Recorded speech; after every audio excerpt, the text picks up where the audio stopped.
Hello everyone, we're going to be talking about Asperger's again. This video is going to be about our school experience. So we were both diagnosed at different ages. So I was diagnosed at the end of primary school, which meant that I received a lot of help throughout my school, whereas you were halfway through school when you were diagnosed, which meant that you couldn't get... I think I just started year 10 actually. So you didn't get like... Just the start of GCSEs, great time. Yeah. I didn't have really many problems at primary school. No, I didn't think. Like, first of all, I didn't know I had anything wrong with me. No, me neither. I came to school, didn't have any problems, because when you're a kid, you don't really need to fit in, you just yourself.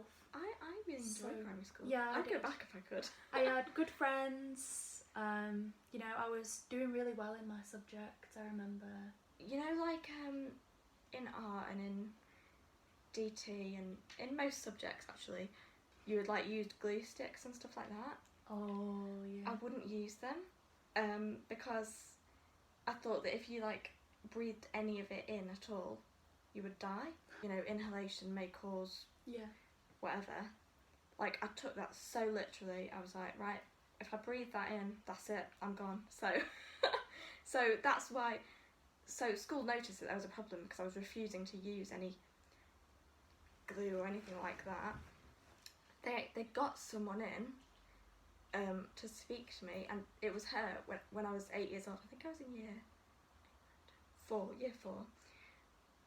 and she was the one who said, oh, I think she might actually have Asperger's. I was diagnosed at the end of primary school, so in year 7 maybe. We didn't really know what it was. I'd never heard of autism before, so for the first year we didn't know what to do, so we never actually mentioned it to the school or anything. Year 7 was like a struggle, exams, all of that stuff.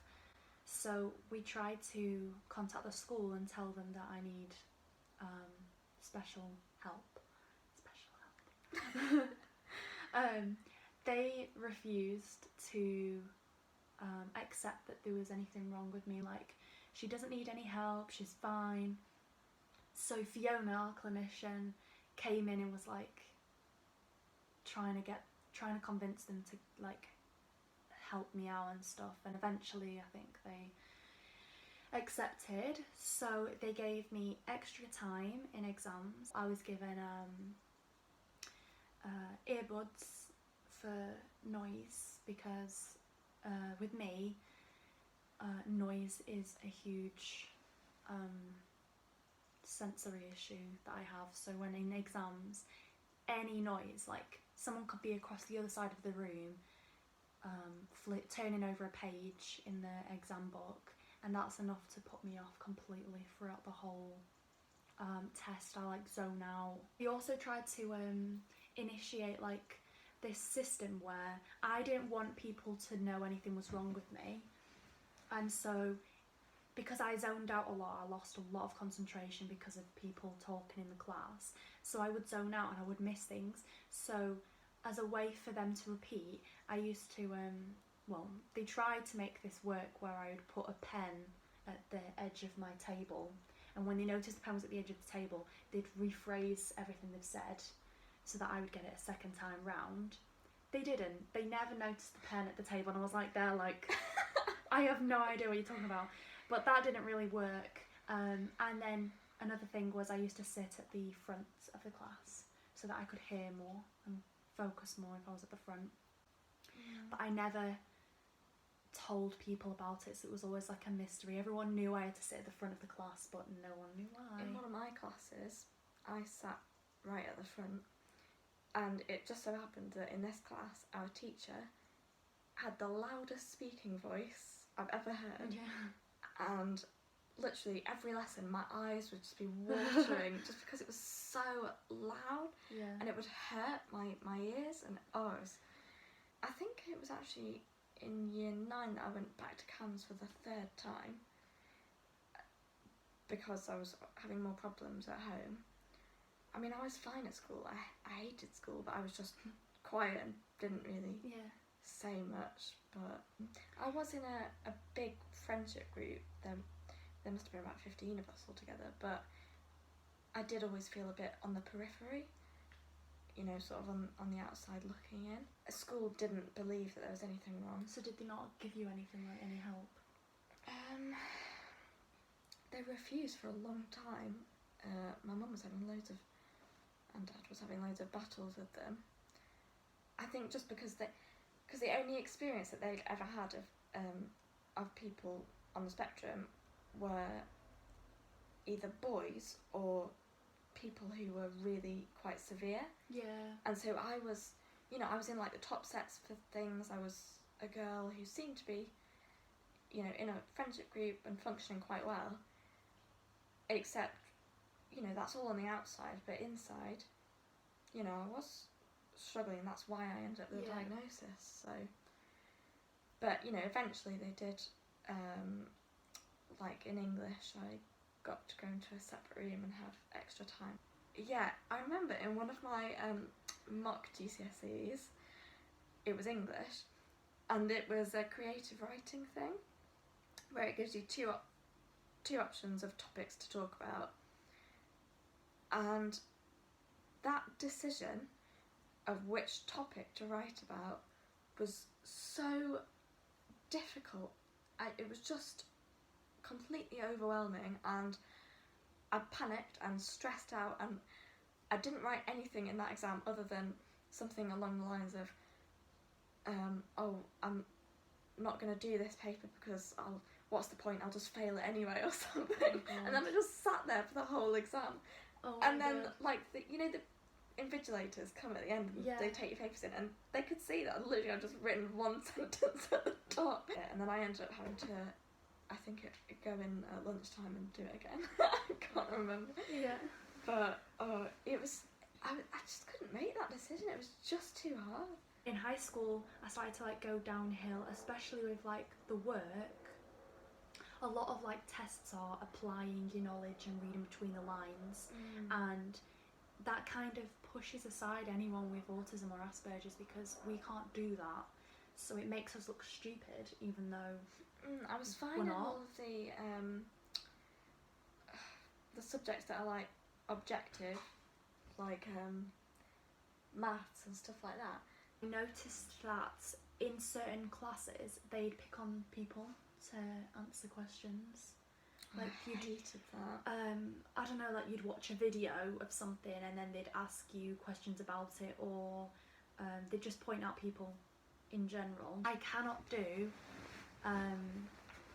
questions on the spot because, first of all, my processing is slower than neurotypical people. So when teachers would ask questions, it was so embarrassing because I just couldn't answer it, and then it would look like I've no idea what I'm doing, or it would look like I've not been listening the whole lesson. But it's just because it's taken me longer to figure out what's being asked. That's the same with me. It gave me so much anxiety that I would get so overwhelmed coming into the classes. Then I wouldn't listen to the teacher because all I'd be thinking about is, when are they going to ask me a question? Are they going to ask me a question? Oh my God. When I moved to the new sixth form, it was hard. Like basically all the girls from my sixth form had, I'm guessing they'd already made their friends from nursery or high school, and they were all staying in their friendship groups in sixth form. So when I joined, it was like no one wanted new people in their groups. I don't know, like I did make friends and stuff like that, but it was really hard for me because obviously with the aspect that everyone's already made their friends, I've also got the addition of Asperger's, meaning I can't make friends anyway. And like I knew people, like I knew everyone, but I don't know, like I struggled really hard to make friends. So a lot of the time I was on my own, sitting and working on my own, and I just had extreme anxiety. I think that's when things started to get a lot worse for me. By then everyone kind of knew what autism was now, and I was getting a lot of help. A lot of the people at my college, they like with yours, they had known each other all throughout high school and some throughout primary school as well, and they'd just come in groups from each high school around that college. But I sort of forced myself into people's friendship groups. Yeah, I was doing that. I was having to like force myself to join groups. Yeah, because I mean there were a few others like me who had sort of tried to get away from their school, so they'd come on their own. At this point, obviously I'd had my diagnosis for a couple of years now, so I had extra time in a separate room, and you know, they all knew about it and stuff. But at that time, I was finding exam stress, so that was when I first started getting anxiety and panic attacks. Oh yeah. And it got really bad really quickly. It got to the point where before one of my exams, I was so worked up about it. I was just stood outside college and I just threw up. Oh my gosh. Like in front of everyone. And this was literally like 5 minutes before my exam. So I legged it there with like 30 seconds to spare after having just like vomited everywhere. Oh, it was horrendous. So I'm at university now and you've been to university. So now, because the university is recent for me, like I'm in second year, everyone I feel knows what autism is. Mm-hmm. Maybe not so much Asperger's because that's like a sub of it. So I have a like plan, what's it called? They give me equipment that will help me. So they gave me a printer so that I could scan stuff instead of having to go to the library. It helped scan things so that if I was struggling to read things, I could scan, and I had a software that would read things out loud to me if I was struggling to concentrate. I've got like an app that's called Note Talker, and it comes with a mini microphone. It's so cute. A little mini microphone and a portable charger, and you like attach the microphone anywhere, and it basically records with a high quality your lectures. I haven't used that yet because I was obviously trying to hide my Asperger's for the first year, and I didn't want to get it all out, so I'm probably going to start using that. But I also had apps that are all bought for me by the DSA that would help me like mind map stuff and help me write essays better because I can't think it through as good as everyone else. Was given mentors that I see weekly to help me organise and structure my essays, because that's a big struggle for me. Like I get obsessed with the topic that I'm doing or the research, and I'll research too much and I'll spend too much time researching, or I'll spend too much time writing the essay and I won't know when to stop. Apart from giving me a separate room and I think more time in exams, they didn't really give me anything. They're a bit rubbish, and like I remember in one not lecture, what's the other thing that's not a lecture? Seminar. Yeah, seminar. There was the lecturer, I can't remember what they're called. He just suddenly was like, oh, at the end of this, so in about 45 minutes time, you're all going to get up and do a presentation in front of everyone. Oh my God. Literally, I was like shaking with like anxiety and everything. Yeah. And you know, he obviously, I wasn't just going to go up to him and be like, no, I'm not doing that. So I had to do it, but it was horrendous and I hated it. See, now I'm very open about it, so if something that I know I'm not doing, I'd just be like, excuse me, and then I would just hand my support upon and be like... See, at that point, I just wasn't gonna, I don't know. Yeah. So that's our talk about our education experience, and we hope that, you know, you're more informed about what it's like to have Asperger's. I just want to know if at school, if other people have had the same experiences as if you've got Asperger's or autism and you've had similar experiences or different, you know, like comment down below. I'm just interested to know what it was like for other people. Also, I hope that like anyone who does have Asperger's who didn't know what kind of support you can get. So yeah, let us know your experiences. Okay, we'll see you another time where we talk about something else.